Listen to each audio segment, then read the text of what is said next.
तो चलिए कल के आगे से आज का रामायण का पाठ हम शुरू करते हैं। बोलो सियापति रामचंद्र भगवान की जय, उमापति महादेव की जय, पवन सुत हनुमान जी महाराज की जय। मनहु न आनहि अमर पति, रघुबर भकत अकाज। अजसु लोक परलोक दुख, दिन दिन शोक समाज।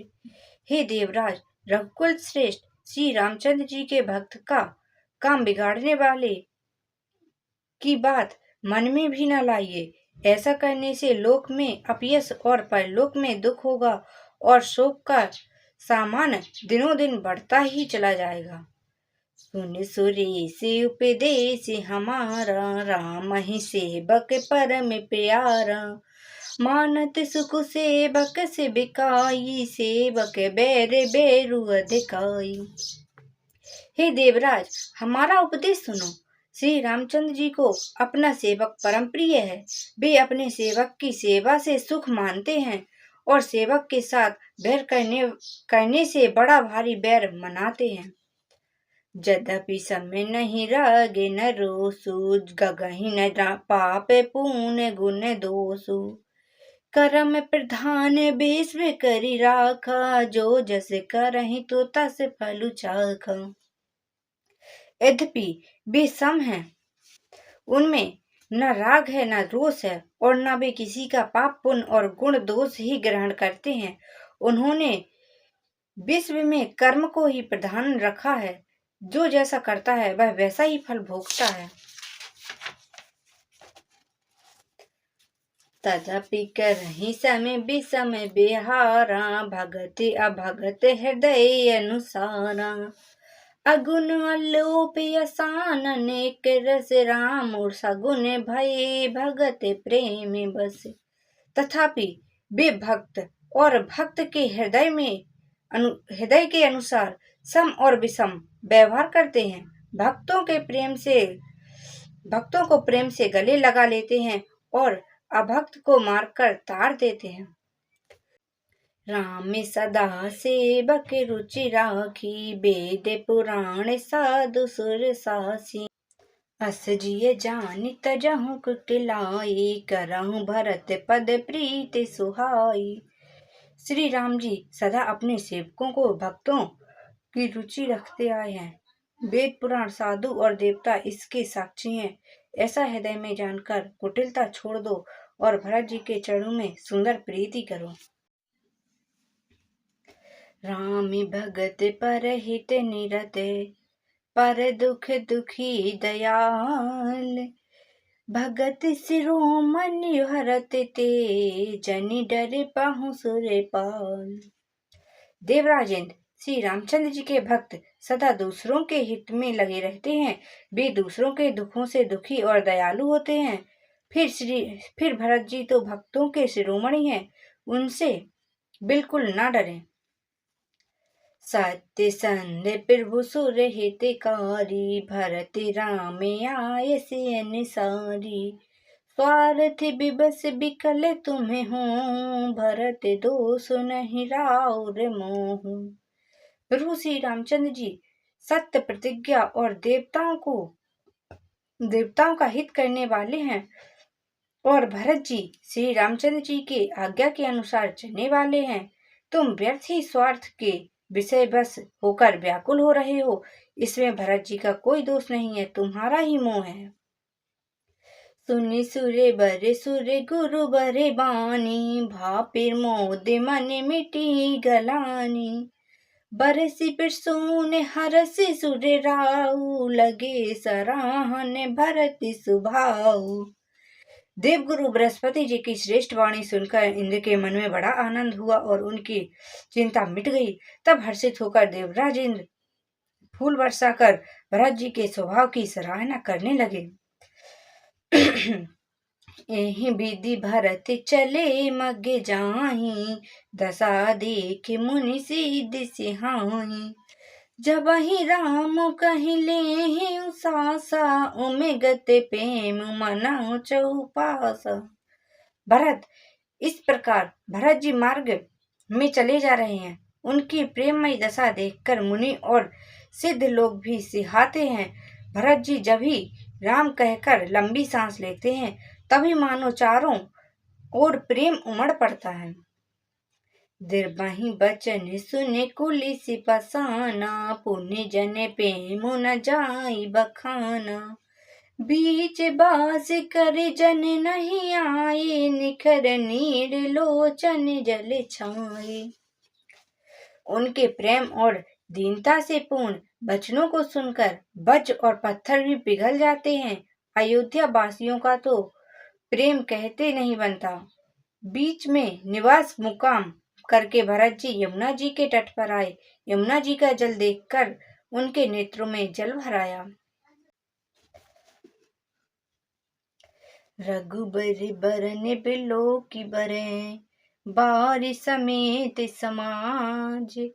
होत मगन बारिध बिरह, चढ़े विवेक जहाज। श्री रघुनाथ जी के श्याम रंग का सुंदर जल देखकर सारे समाज सहित भरत जी प्रेम विलय होकर श्री रामचंद्र जी की विरह रूपी समुद्र में डूबते डूबते विवेक रूपी जहाज पर चढ़ गए। अर्थात यमुना जी का श्याम वर्ण जल देखकर सब लोग श्याम वर्ण भगवान के प्रेम में विलय हो गए और उन्हें न पाकर विरह व्याध पीड़ा से पीड़ित हो गए। तब भरत जी को यह ध्यान आया कि जल्दी चलकर उनके साक्षात दर्शन करने इस विवेक के फिर उत्साहित हो गए। जमुन तीर तेहि दिन करी बासु, भयहु समय समय सहित सुपासु। रात ही घाट घाट की तरनी, आय गणित जाहि न बरनी। उस दिन यमुना जी के किनारे निवास किया। समय अनुसार सबके लिए खान पान आदि का सुंदर व्यवस्था हुई। निषाद राज का संकेत पाकर रात ही रात में घाट घाट की अगणित नावें जहां आ गईं, जिनका वर्णन नहीं किया जा सकता।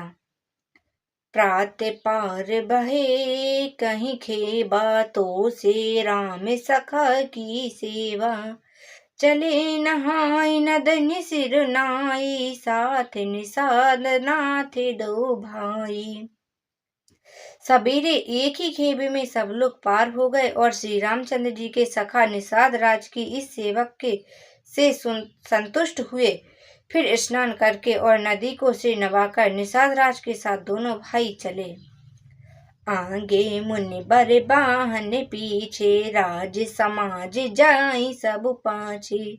तेहि पाछे दो बंधु पयादे, भूषण बसन बेस सुठि सादे। आगे अच्छी अच्छी सवारियों पर श्रेष्ठ मुनि हैं, उनके पीछे सारा समाज जा रहा है। उनके पीछे दोनों भाई बहुत सादे भूषण वस्त्र भेष में पैदल चल रहे हैं। सेवक सुहृदय सचिव सुत साता, सुमिरत लखन सिए रघुनाथा। जह जह राम बास विश्रामा, तह तह करहि सप्रेम प्रणामा। सेवक मित्र और मंत्री पुत्र के साथ हैं। लक्ष्मण सीता जी और श्री रघुनाथ जी का स्मरण करते जा रहे हैं। जहाँ जहाँ श्री राम जी ने निवास और विश्राम किया था, वहाँ वहाँ वे प्रेम सहित प्रणाम करते हैं। मांगे बासी नर नारी सुनी, धाम काज तज धाई। देखे स्वरूप स्नेह सबे, मुदित जन्म फल पाए। मार्ग में रहने वाले स्त्री पुरुष यह सुनकर घर और काम काज छोड़कर दौड़ पड़ते हैं और उनके रूप सौंदर्य और प्रेम को देखकर वे सब जन्म लेकर फल पाकर आनंदित होते हैं। कहीं सा प्रेम एक एक पाही, राम लखन सखी होहि कि नाही। बै बपु बरन रूप सोई लाही, सीलु स्नेह सरिस मन चाही। गांवों की स्त्रियां एक दूसरे से प्रेम पूर्वक कहती हैं और सखी हे राम लक्ष्मण है कि नहीं, हे सखी इनकी अवस्था शरीर और रंग रूप तो वही है, सील स्नेह इन्हीं के सदृश और चाल भी उन्हीं के समान है। सुन सो सखी सिए न संगा, आगे अने चली चतुरंगा। नहीं प्रसन्न मुख मानस खेदा, सखी संदेह होहि के भेदा। परंतु हे सखी, इनका ना तो वह वेश बल्लक वस्त्रधारी मुनि वेश है, और न सीता जी ही संग है, और इनके आगे चतुरंगी सेना चली जा रही है। फिर इनके मुख प्रसन्न नहीं है, इनके मन में खेद है। हे सखी, इसी भेद के कारण संदेह हो रहा है। तासु तरक तिय गन मन मानी, कहाही का सखल तेहि सन नासयानी। तेहि सारहि बानी फुरी पूजी, बोली मधुर बचन तिय दूजी।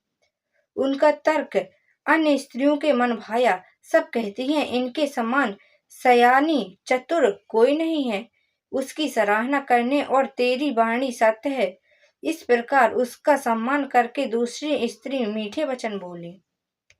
कहीं सपेम सब कथा प्रसंगु, जहि विधि राम राज सर भंगु।